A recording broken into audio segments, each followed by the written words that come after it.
Well, good afternoon, everybody, and welcome. My name is Mike Froman. I'm president of the Council on Foreign Relations, and it's great to be able to welcome Janet Yellen, the U.S. Secretary of Treasury, to be here for the Stephen C. Friedheim Symposium on Global Economics.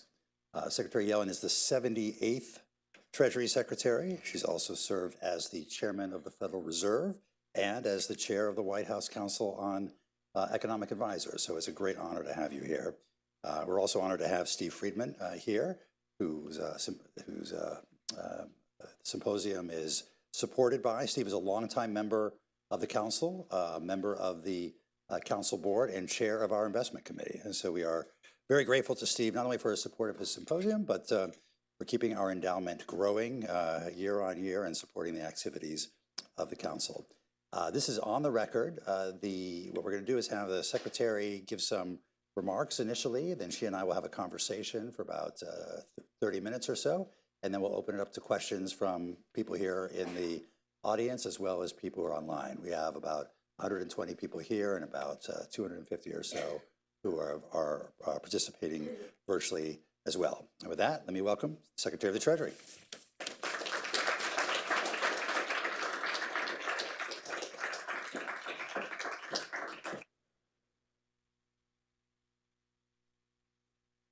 Thank you.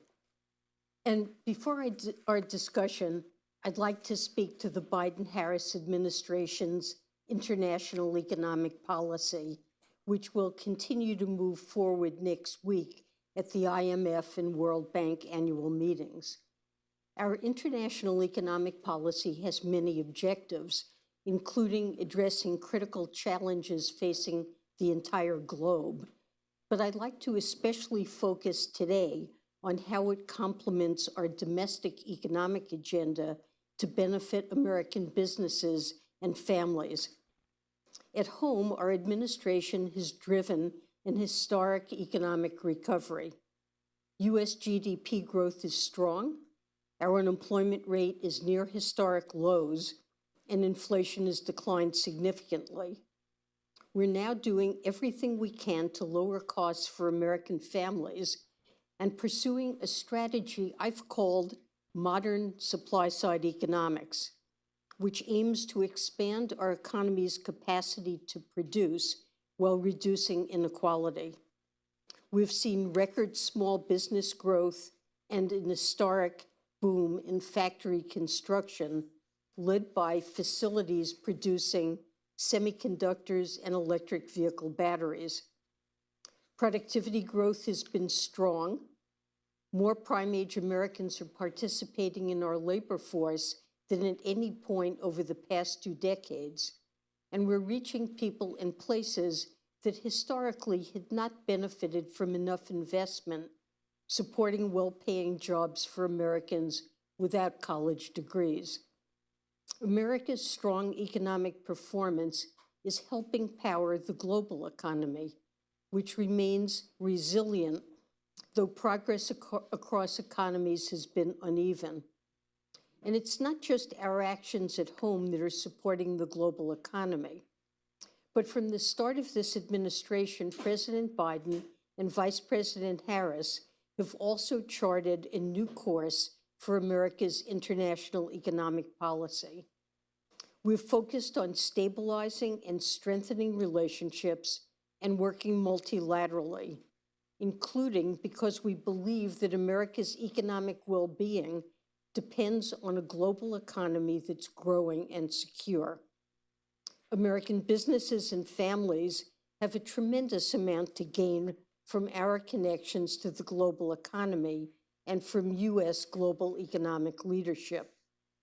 We need to promote policies, investments, and institutions that support global growth, protect financial stability, and avoid economic instability. This includes tackling challenges like climate change, pandemics, and conflict and fragility that threaten to hold back global growth and will be high on the agenda at next week's meetings. Calls for walling America off with high tariffs on friends and competitors alike or by treating even our closest allies as transactional partners are deeply misguided. Sweeping, untargeted tariffs would raise prices for American families and make our businesses less competitive. And we cannot even hope to advance our economic and security interests, such as opposing Russia's illegal invasion of Ukraine, if we go it alone. But the issues we face today, from broken supply chains to climate change and global pandemic preparedness, to China's industrial overcapacity, also mean we cannot simply draw from an old playbook. Let me explain how our approach is delivering the benefits of global growth to Americans, tackling global challenges, and countering threats to our competitiveness and national security. Let me start with how our work helps Americans realize the benefits of global growth, including through trade and investment. Trade expands the market for our exports, from services to goods like transportation equipment and electronics. It helps our producers efficiently source key inputs and enables American consumers to access more goods at lower prices. The U.S. Chamber of Commerce estimates that more than 41 million American jobs depend on trade. American businesses also grow from investing abroad. And recent research finds that over 10% of U.S. employment could be directly or indirectly attributable to foreign direct investment in the United States. Trade and investment also offer crucial pathways to greater economic security.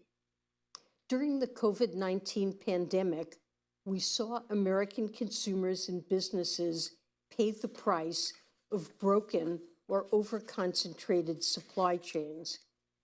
When the chip shortage forced temporary plant closures, companies lost revenue, workers lost wages, and families faced higher prices. Our work to reinvigorate American manufacturing, including through the CHIPS and Science Act, is necessary, but it's not sufficient to realize the promise of trade and investment and to confront supply chain challenges.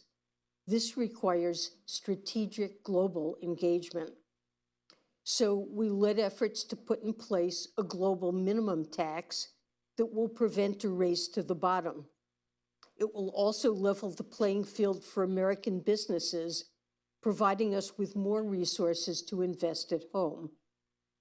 We're strengthening our supply chains through an approach I've called friendshoring, which aims to bolster ties with a wide range of trusted allies and partners. We and partners launched the Minerals Security Partnership to accelerate the development of critical minerals supply chains. We negotiated a critical minerals agreement with Japan and a supply chain agreement with Indo-Pacific Economic Framework for Prosperity partner countries. We're supporting the Partnership for Resilient and Inclusive Supply Chain Enhancement and working with the Inter-American Development Bank to find opportunities to enhance competitiveness and support key supply chains in America's Partnership for Economic Prosperity, or APEP, countries. We're leveraging the CHIPS and Science Act to pursue partnerships to diversify the global semiconductor ecosystem. And last May, we took another step forward by launching the Nairobi, Washington Vision to accelerate investments toward clean and resilient economies and supply chains.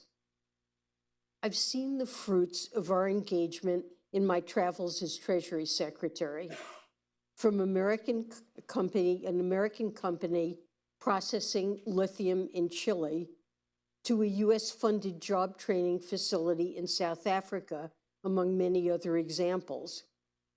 Through our global engagements, we're strengthening economies around the world, and we're growing American businesses and creating American jobs. supporting American consumers, and increasing our country's economic security. America's economic future, however, also depends on tackling challenges that cross borders to affect people and economies around the world, including the American people in the U.S. economy. I'll start with pandemics.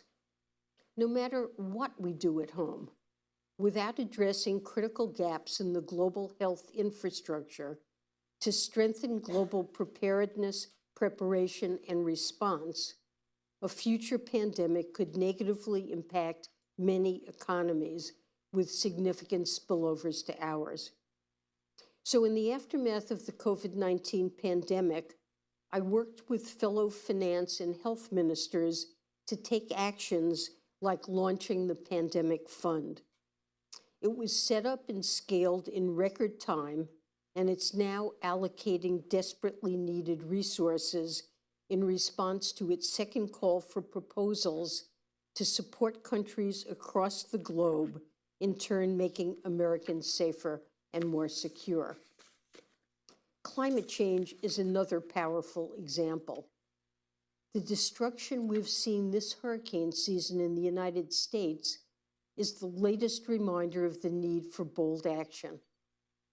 At home, our actions include fueling the transition to clean energy through the Inflation Reduction Act, developing principles for net zero financing and investment to affirm the importance of credible net zero commitments, and addressing the risks climate change poses to U.S. financial stability.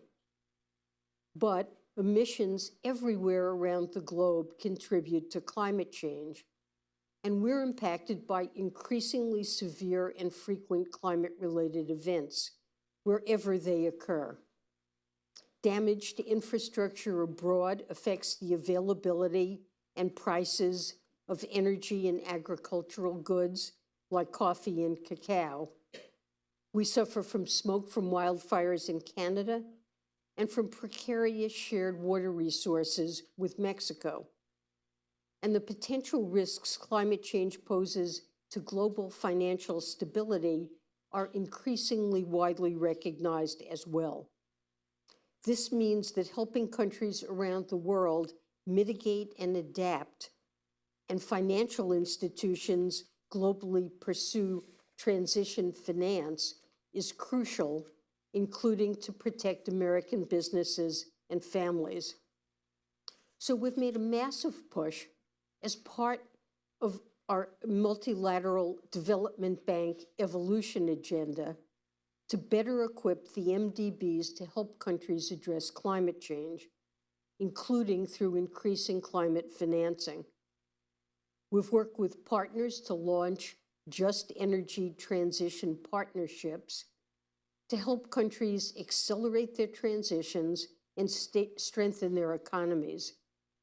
We've pursued bilateral efforts, like a partnership we launched with Brazil's Fazenda in July, and we're working multilaterally, such as through the G20 Sustainable Finance Working Group. And we've been focused on harnessing the private sector, including through the Partnership for Global Infrastructure and Investment and the Global Agriculture and Food Security Program. Alongside pandemics and climate change, conflict and fragility abroad also pose risks to countries around the world and to America's economy and national security. So we're engaging on these challenges as well, including through the MDB evolution agenda. Nor do risks to financial stability respect national borders, making the work of the Financial Stability Board and other global collaboration critical to ensuring a safe, stable, effective financial system and protecting the global and U.S. economy. Put simply, in engaging to support countries around the world in tackling today's greatest challenges, we also lower the likelihood of negative spillovers to the U.S. economy like weakened markets for our exports and increased instability. The scale and nature of these challenges mean there is no alternative but to engage. Let me end by emphasizing a third way in which our global engagement supports Americans. Bolstering our competitiveness and national security, including through our approach to China. Trade and investment with China can bring significant gains to American firms and workers and must be maintained.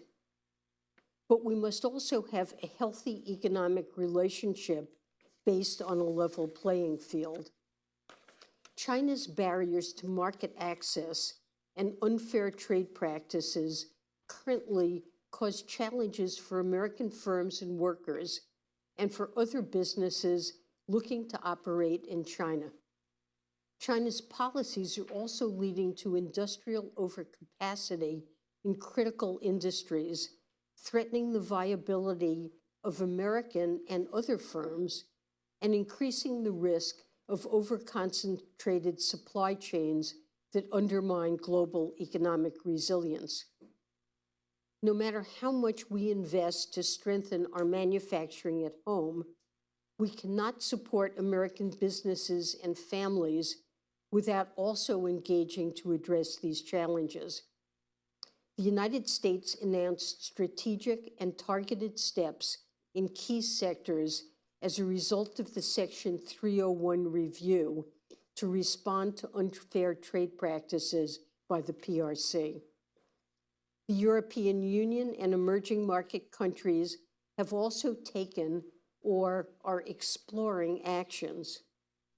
I've raised concerns about overcapacity frequently and directly with my Chinese counterparts, including on multiple trips to China and with America's allies and partners who share these concerns and are also responding. This growing international consensus is a powerful indication to China that it must shift its practices.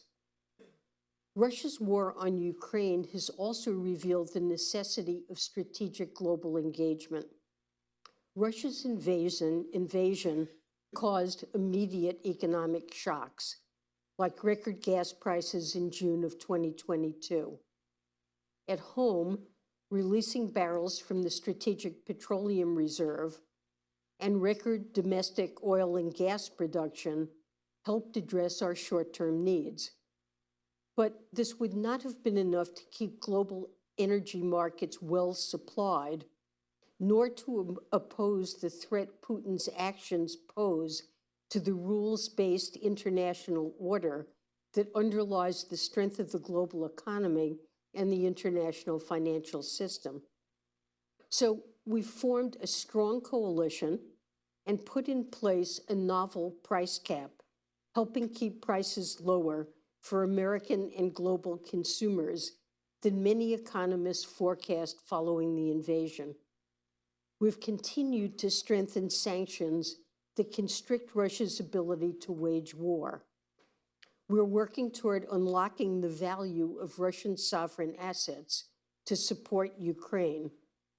This sustained global action allows us to accomplish what we could not alone, delivering immediate results and sending the clear message that dictators like Putin do not operate with impunity.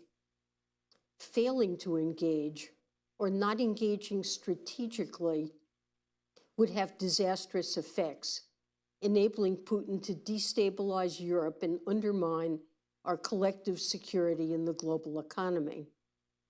In the coming months, we will continue to be focused on these and other priorities, including using all the tools at our disposal in response to the ongoing conflict in the Middle East.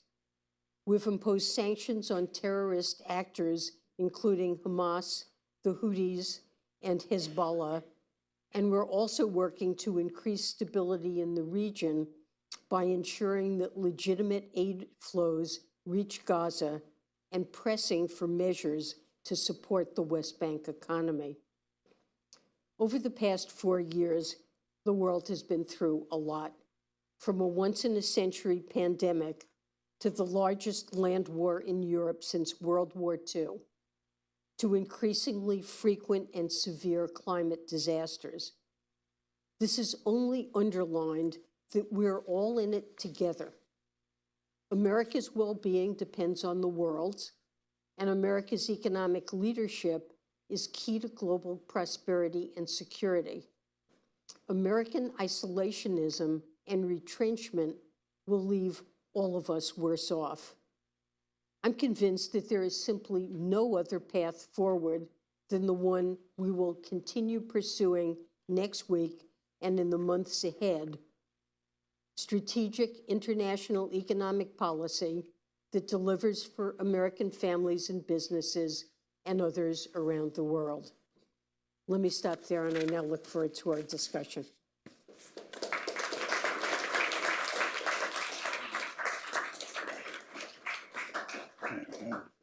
Here we are. Well, thank you very much for those remarks, and it's great to have you here. Let's start with the macro economy. It appears that we are still in for a soft landing, despite the predictions of some. Inflation is coming down, and yet the concerns about the cost of living are still very much top of mind for most Americans. Some have described the Biden-Harris administration's approach to economics as shifting from being what was traditionally perhaps consumer-oriented to more production-oriented. Maybe that's consistent with your new modern supply-side economics. We had Lena Khan here recently. She certainly talked about focusing less on consumer welfare, more on competitive market structures and the production side of things. How do you address the questions of high cost of living, and where do you warned of broad-based tariffs and the effect that they could have on consumers? How do you think about the administration's tariff and trade policy in that context? Vice President Harris has criticized the proposal by former President Trump as being a sales tax on the American people, but the administration did not eliminate any of the tariffs that they inherited from the Trump administration, including on non-strategic goods from China. Why not? But do you want to start with the high cost of living? Sure. You can take any of that. So let me just say, American families for a very long time have faced burdens that have raised the cost of living and made aspects of it increasingly unaffordable for middle-class American families. The surge in inflation we saw during the pandemic, but highlighted that, but this really is something that dates well before that. And I'm thinking of an inadequate housing supply, high housing costs, and of course we had higher interest rates and a big increase in housing prices during the pandemic that made a bad situation worse. Childcare, increasingly unaffordable, a system that isn't workable, high healthcare costs, energy prices. And so we recognize that these are, even with inflation now down almost to the Fed's objective, these are still burdens that face American families. And so this is a key focus of the Biden administration. We're working in a whole variety of ways. I think we've had some successes, capping insulin prices, bringing down and stabilizing health insurance costs, getting an agreement to allow Medicare to negotiate drug prices, which saves money for the government and for households. We have proposals, want to work with Congress on housing, and have had a lot of success on energy that will pay off over time. But you asked about tariffs, and so let's talk about how tariffs fit into that. So the idea of broad-based tariffs that I criticized in my remarks, this is not something that the Biden-Harris administration is supportive of at all. And I think the evidence from many research studies over decades is very clear that the burden of tariffs, it does operate like a sales tax. Broad-based high tariffs will raise the cost of the goods that we import and produce in competing goods domestically in the United States. This includes intermediate goods that are critical to domestic firms producing in the United States that will make them less competitive. It will raise the cost of toys and other consumer goods that we really don't produce in meaningful quantities in the United States, and raise the cost of living, particularly for low-income households. And it will diminish our competitiveness and raise inflation. And so I think these are a very bad idea. They would meaningfully raise the cost of living. Now, you mentioned the Biden administration's tariffs. And it is true that President Trump put in place significant tariffs against a pretty wide range of imports from China, and the Biden administration didn't get rid of them. And I think the main reason for that is that we look to China to address the practices that were emphasized in the 301 action, which went to issues of unfair competition. And China really did not address any of those issues. And until China made a meaningful attempt to respond to the 301 unfair trade practices, President Biden felt we should not reward China by lowering the tariffs. So we have put in place some additional tariffs, but it's on a narrow range of goods where we've decided that we want the United States consciously, sectors like semiconductors, renewables, clean energy, electric vehicles, where we really think it's important for the United States to have some production capacity, partly for supply chain resilience, that we don't want to be completely dependent on China, and partly because these are dynamic sectors where over time production leads to technological changes that reduce costs. We've certainly seen that with renewables, with solar power, with wind, that we'll see technological changes. These industries will promote that over time, and we want to have a presence in it. That doesn't mean that I mentioned friendshoring. It doesn't mean that we're trying to dominate these industries globally or not to work with partners. We have strong partnerships with many countries around the world, and are looking to work with them to enhance supply chain resilience. And in line with this idea of modern supply side economics, the way I see that is over the medium term to promote growth, medium and longer term, one needs to be focused on the supply side of the economy. And traditional supply side economics that I would contrast my modern supply side economics with as an approach is always focused on kind of trickle down economics. Let's give tax breaks to corporations and to the richest individuals and try to stimulate their private investment with the hope it will trickle down through the economy. And I would contrast that with modern supply side economics, which really focuses on a much wider range of investments. Infrastructure, public infrastructure, which was all but ignored in the United States for way too long. To have a competitive economy, we have to promote our infrastructure.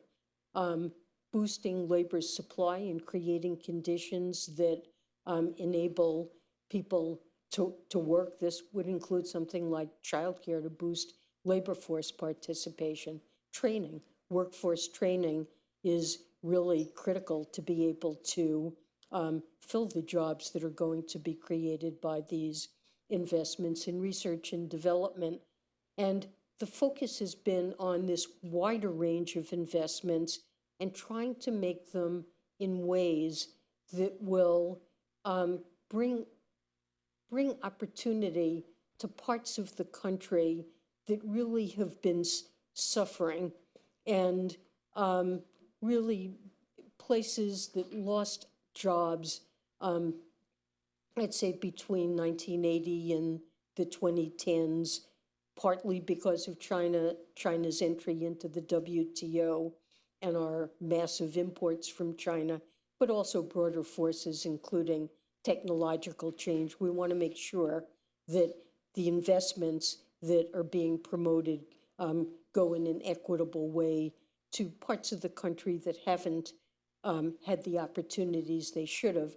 And what we're seeing in terms of the early returns on the hundreds of billions of dollars in investment that's been promoted by the CHIPS and Science Act, the Inflation Reduction Act, in clean energy, the investments are going disproportionately to counties with lower than average education, lower than average wages and incomes, and places that really need the good jobs and opportunity.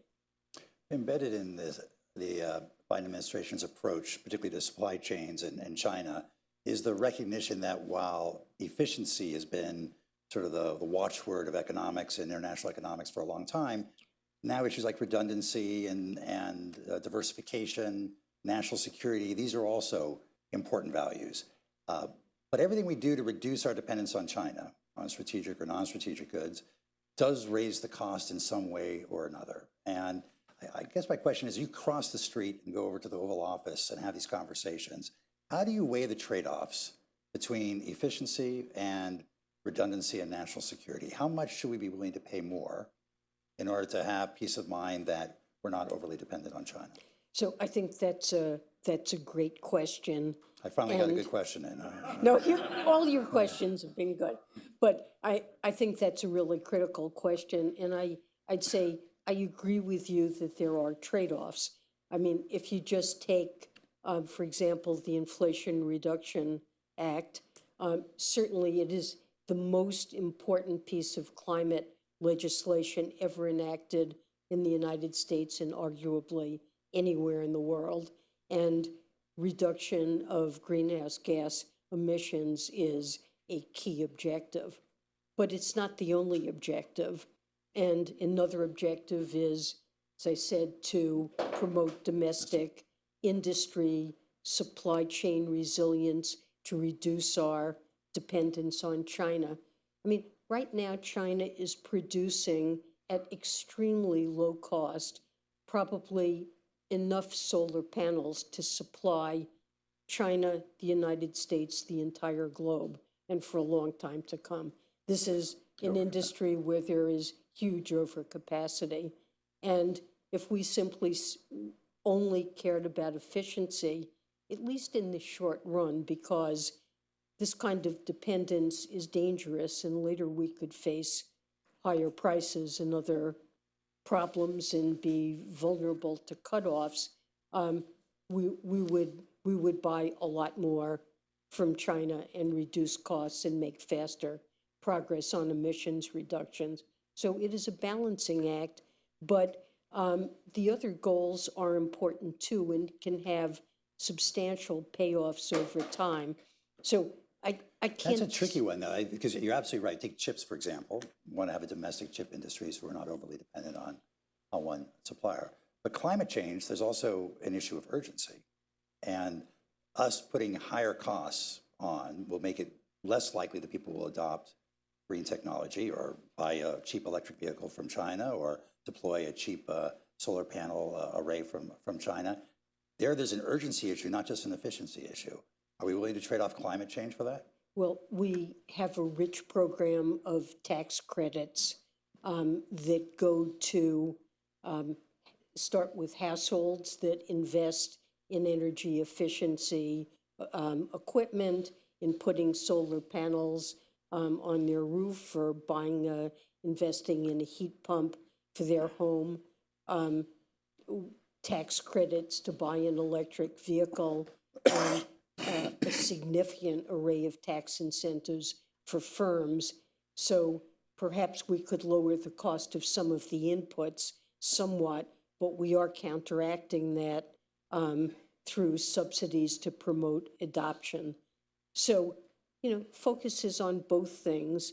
I can't give you a mathematical formula to tell you exactly how goals are being managed and trade-offs are being called, but I think the administration is very aware of the trade-offs and has multiple goals in mind here, including supply chain resilience. And when it comes to industrial policy, which used to be sort of a pejorative or a bad word, now it's become very much part of central to our economic approach. The administration has been pretty targeted.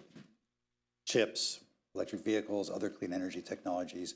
How do you make sure that it's not a slippery slope for whatever the squeakiest wheel is in Washington?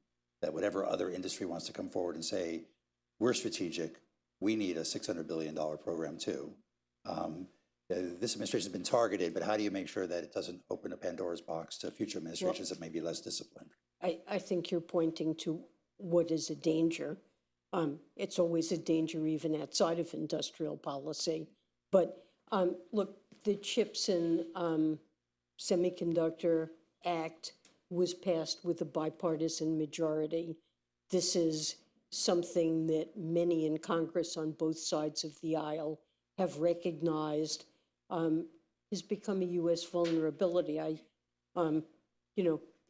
We have always been the dominant country in semiconductors in terms of designing semiconductors and the intellectual input involved in doing that, the software to design them, but gradually, and I think mainly allowed subsidies from other countries to erode our manufacturing ability.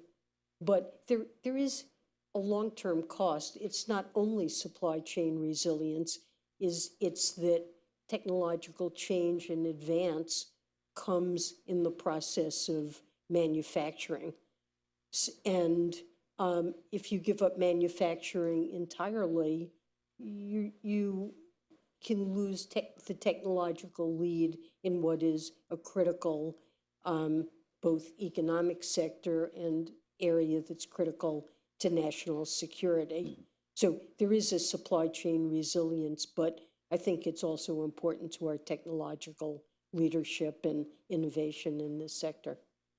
Let's shift the focus to China, if we can, for a moment. You have been deeply and personally engaged in managing the U.S. relationship with China. What do you see? Well, first of all, how do you assess what's going on there economically and this new stimulus plan that the President Xi recently announced? And what do you see as the potential and the limits of cooperation with China when it comes to economics?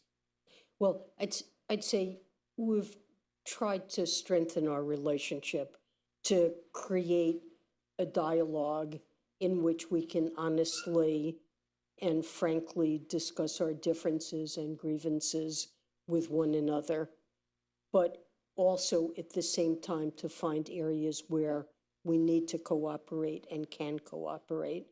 And I think we're on a better footing with China because of the work the Treasury and other parts of the administration have done to promote greater dialogue in these areas. I mean, and I would say there are areas where we clearly are cooperating. In my remarks, I mentioned financial stability and global financial stability risk. This is an area where we have an overlap of interest. We've formed a financial working group, and the group has conducted exercises. What would happen if there is, for example, a problem with a globally systemically important bank operating in both of our countries? How would we work together to try to address and stabilize the situation? This is the kind of thing the United States has done with the United Kingdom, with Europe, ever since the financial crisis. It's important to work with China as well and similar things. We are cooperating in a number of areas. But you asked about China's economy. And I guess the way I describe the Chinese economy and the fundamental problem to me is that we have an economy where the savings rate is over 40%. You really can't find other economies at this stage of development with a national saving rate that is over 40% of GDP. Another way of saying that is that domestic spending is just an unusually small fraction of GDP. In the United States, consumer spending is 2/3 of GDP. In China, it is just a fraction of that. Now, having a high savings rate like that is very valuable at an early stage of development when there are huge range of investments with high returns. And investment in infrastructure produced decades of really rapid growth in China. The returns from that began to peter out. And then real estate began to replace that huge amount of investment in property. Well, that created a bubble and all the problems that are associated with problems in the real estate and property sector. So that isn't an area where those savings can go. So what about those savings and where are they going to go? And the decision that Xi has made is to try to channel those savings into investment in a set of advanced manufacturing sectors, and that includes clean energy, semiconductors, and other advanced manufacturing. And the level of subsidies has been utterly enormous. And every province in China competes to try to do more to invest in these sectors.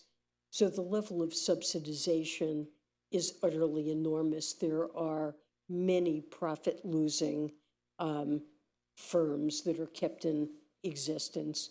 And so there is a gigantic amount of overcapacity that is threatening our own attempts to build in these areas.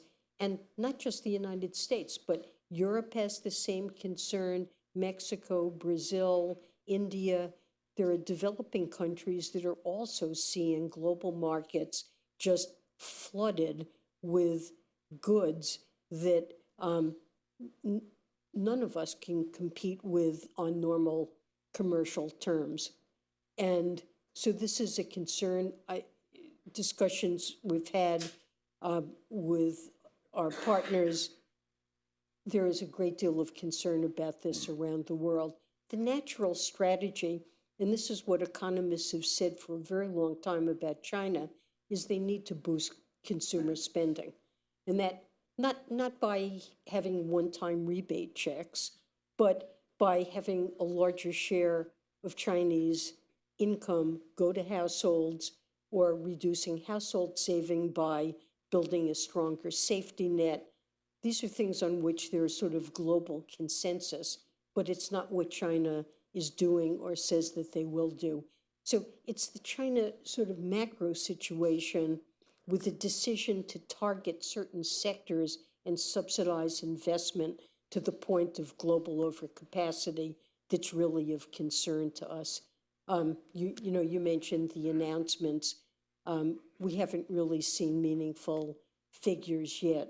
I think we have to wait to see what this is going to amount to. I have a lot more questions, but I want to be able to open it up to the audience here. But I want to ask one last question that I know is on everyone's mind. You have been the chairman of the Council of Economic Advisors, the chairman of the Federal Reserve, and the Secretary of the Treasury. Which is the most important economic job, and which have you enjoyed the most? They're all very important. It has been a tremendous honor and privilege. You are atypical now. You should be Secretary of State as well then. All right. let's open it up to questions. Yes, this gentleman here in the third row. Wait for a microphone that's coming your way. There you go. Madam Secretary, thank you for joining us today. Vice President Harris last week said that Iran was the primary enemy of the United States. Last week, you also announced sanctions on Iran.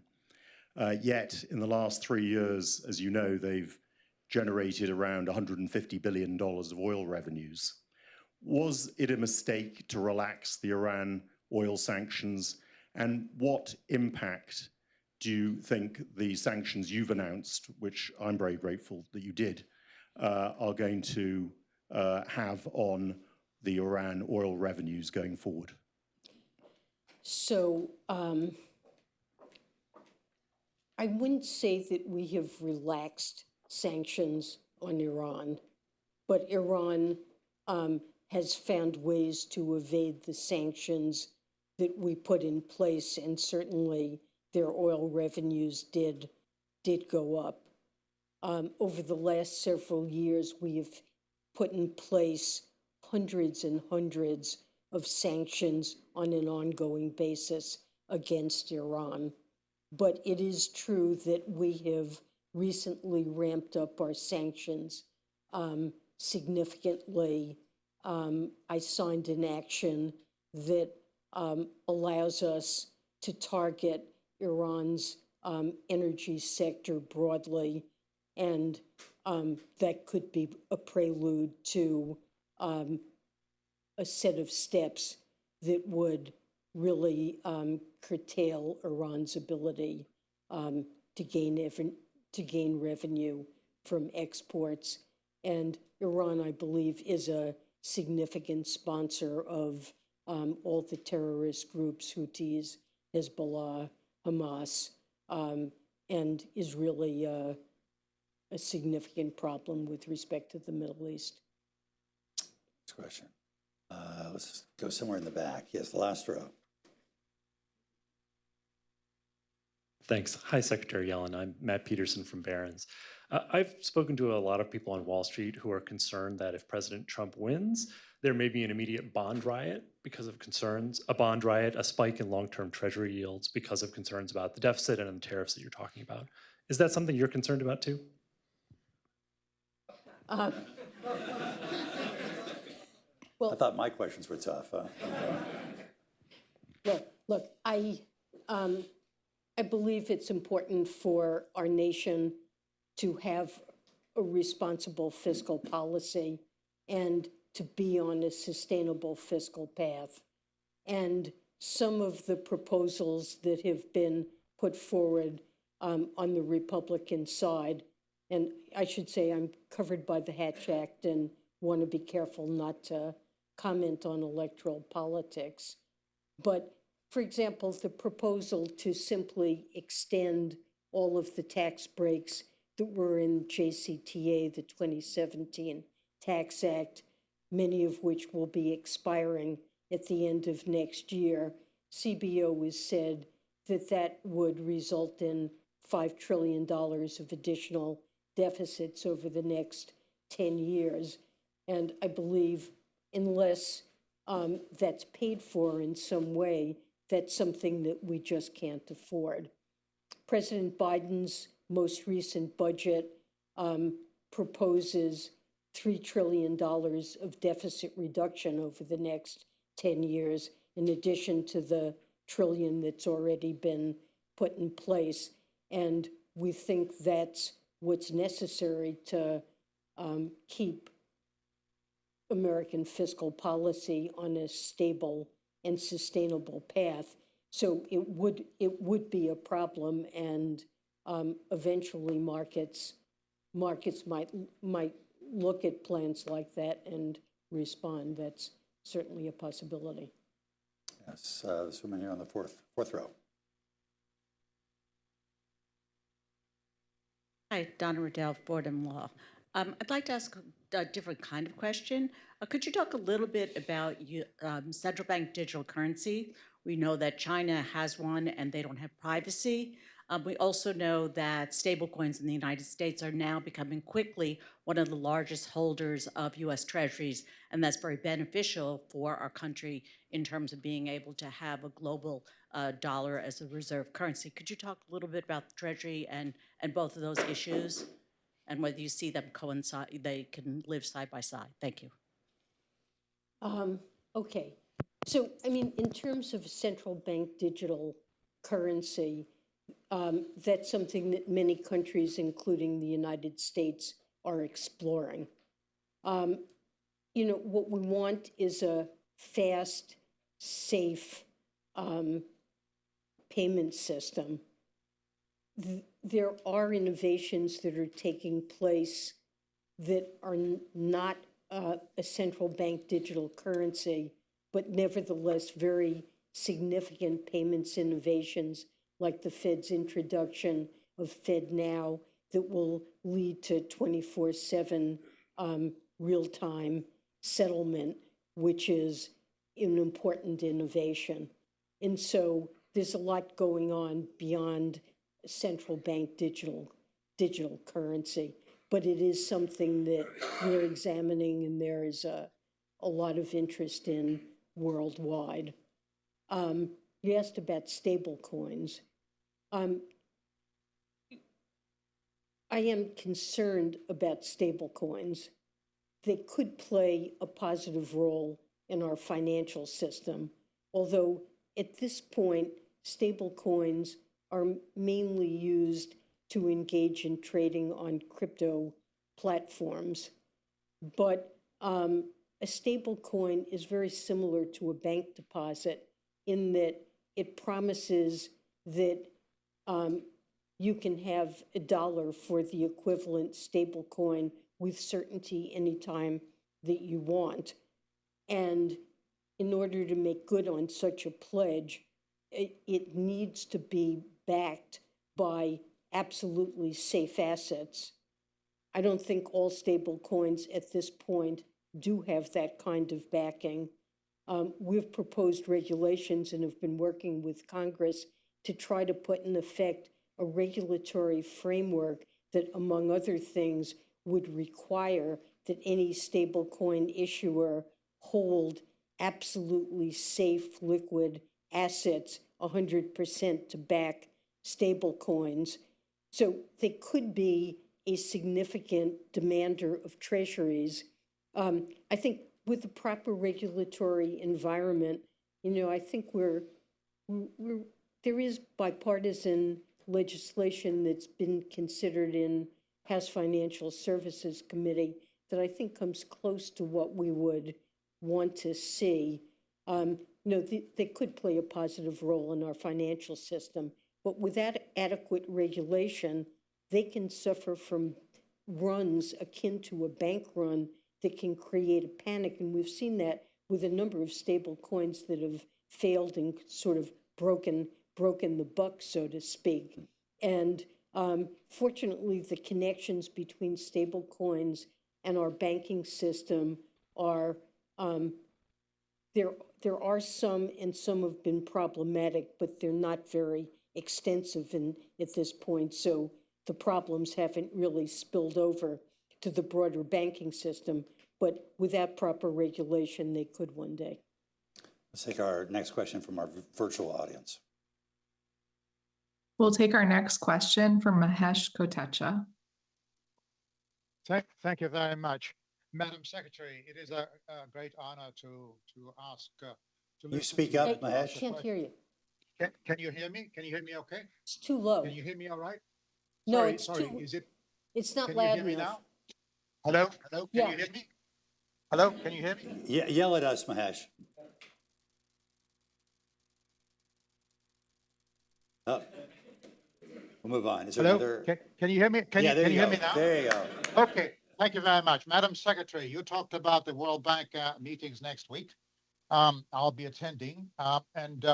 Last year in Marrakesh, there was a major focus on climate and also a focus on reform of the MDBs that you have talked about and have asked for acceleration on.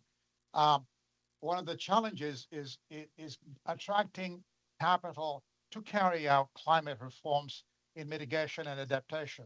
And the big problem has been lack of funding from the public sector, which is not enough, and the need for private sector funding. But the private sector funding is very difficult to get because of risk.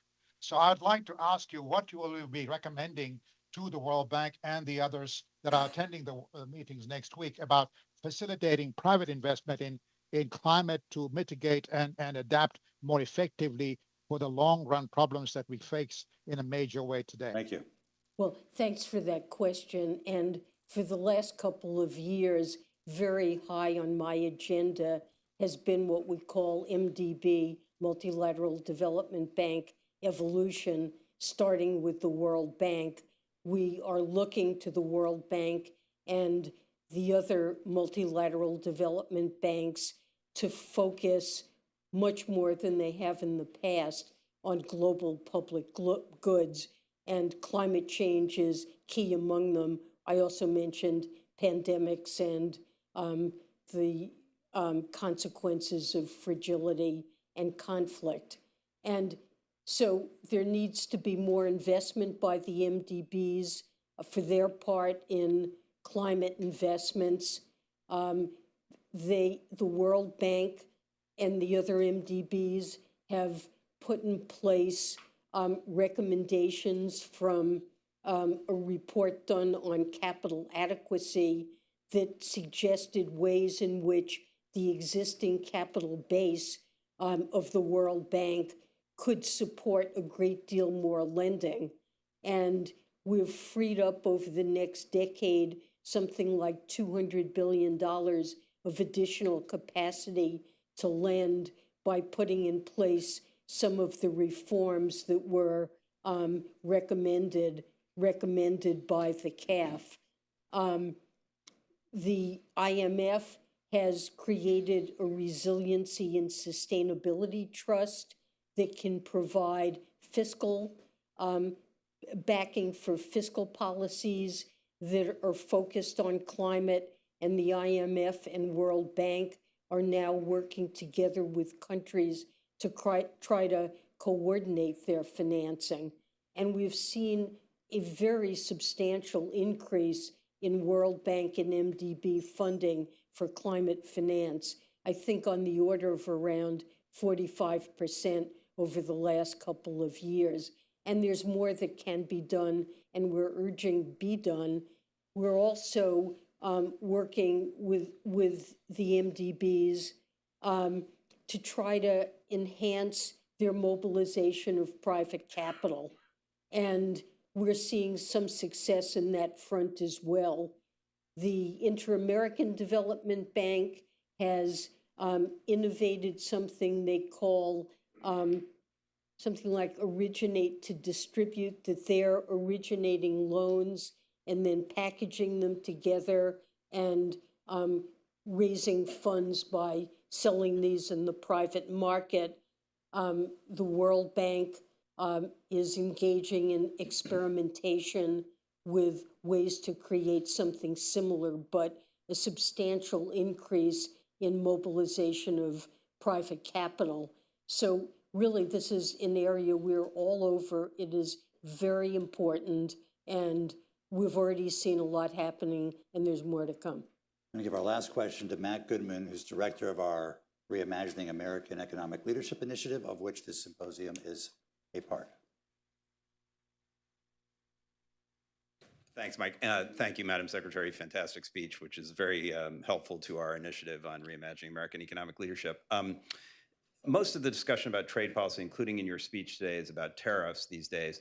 But is there a role for affirmative trade policy of the kind that the gentleman to your left used to work on, where we sought lower tariffs in other countries and changes, regulatory changes, and we were willing to offer more access to our market or something to our trading partners to get them to do the things that would help and give us more opportunities? Is there a place for that still in the United States today? Well, I think there should be a place for it. And I would say, although the focus has not been so much on lowering tariffs, certainly deepening our ties, working together to on supply chains to deepen investment and engagement.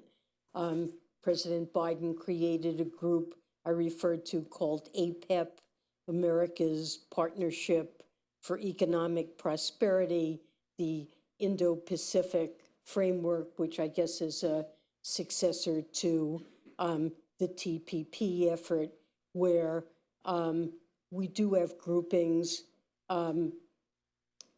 where the objective really is to strengthen trade and investment ties. We're so grateful to have not only one of the great economic thinkers of our generation, but also a public servant who has served across all of the great institutions. Thank you for joining us. Thank you and so for your much. service. Thank you, Michael.